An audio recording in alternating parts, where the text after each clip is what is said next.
തദ്ദേശ തെരഞ്ഞെടുപ്പിലെ നാമനിർദ്ദേശ പത്രിക പിൻവലിക്കാനുള്ള സമയപരിധി നാളെ അവസാനിക്കാനിരിക്കെ വിമതരെയും അപരന്മാരെയും പിന്തിരിപ്പിക്കാനുള്ള അവസാന ശ്രമത്തിലാണ് രാഷ്ട്രീയ കക്ഷികൾ. നാളെയോടെ മത്സരത്തിൻ്റെ അന്തിമ ചിത്രം തെളിയും. 2261 നോമിനേഷനുകളാണ് ഇന്നലെ സൂക്ഷ്മ പരിശോധന തള്ളിക്കളഞ്ഞത്. ഉമേഷ് ബാലകൃഷ്ണൻ ലേറ്റസ്റ്റ് കണക്കുമായി നമുക്കൊപ്പം ചേരും. ഉമേഷ്, പറയും.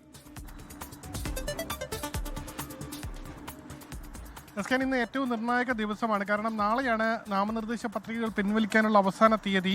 ഇന്നലെ സൂക്ഷ്മ പരിശോധനയിൽ 2261 നോമിനേഷനുകളാണ് തള്ളിക്കളഞ്ഞത്. സ്വാഭാവികമായി ബാക്കി 1,40,40,995 നോമിനേഷനുകൾ ശേഷിക്കുന്നുണ്ട്. ഇതിൽ വിമതന്മാർ, അപരന്മാർ അടങ്ങുന്ന ഒരുപക്ഷെ മണ്ഡലത്തിലെ വോട്ടെടുപ്പിലെ ബലത്തിനെ തന്നെ സ്വാധീനിക്കുന്ന നിരവധി അപരന്മാരും വിമതന്മാരും വിവിധ മണ്ഡലങ്ങളുണ്ട്. എല്ലാ കക്ഷികൾക്കും അവർ തലവേദന തന്നെയാണ്. അതുകൊണ്ട് തന്നെ ഇന്ന് ഏറ്റവും നിർണായകമാണ്. ഇന്ന് ഈ വിമതന്മാരെയും അപരന്മാരെയും എല്ലാം പിൻവലിപ്പിക്കാനുള്ള തീവ്ര ശ്രമത്തിലാണ് രാഷ്ട്രീയ പാർട്ടികൾ. അതെല്ലാ ഭാഗത്തുമുണ്ട്. ഒരുപക്ഷെ തിരുവനന്തപുരം കോർപ്പറേഷൻ എടുത്താൽ തിരുവനന്തപുരം കോർപ്പറേഷനിൽ 4 വിമതന്മാരാണ് CPM-ന് ഭീഷണിയായുള്ളത്.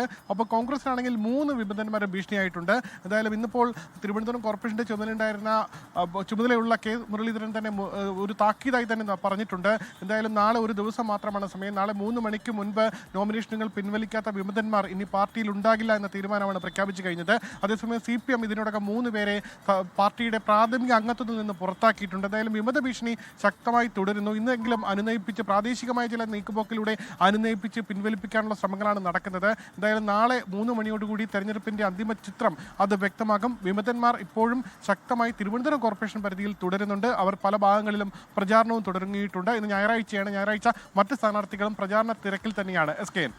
ലോകത്തെവിടെയായാലും ഏത് സമയത്തും 24 വാർത്തകളും ഓഗ്മെന്റഡ് റിയാലിറ്റി പാക്കേജുകളും എക്സ്പ്ലെയിനറുകളും വിശദമായി കാണാൻ ഞങ്ങളുടെ YouTube ചാനൽ നിങ്ങൾക്ക് സബ്സ്ക്രൈബ് ചെയ്യാം.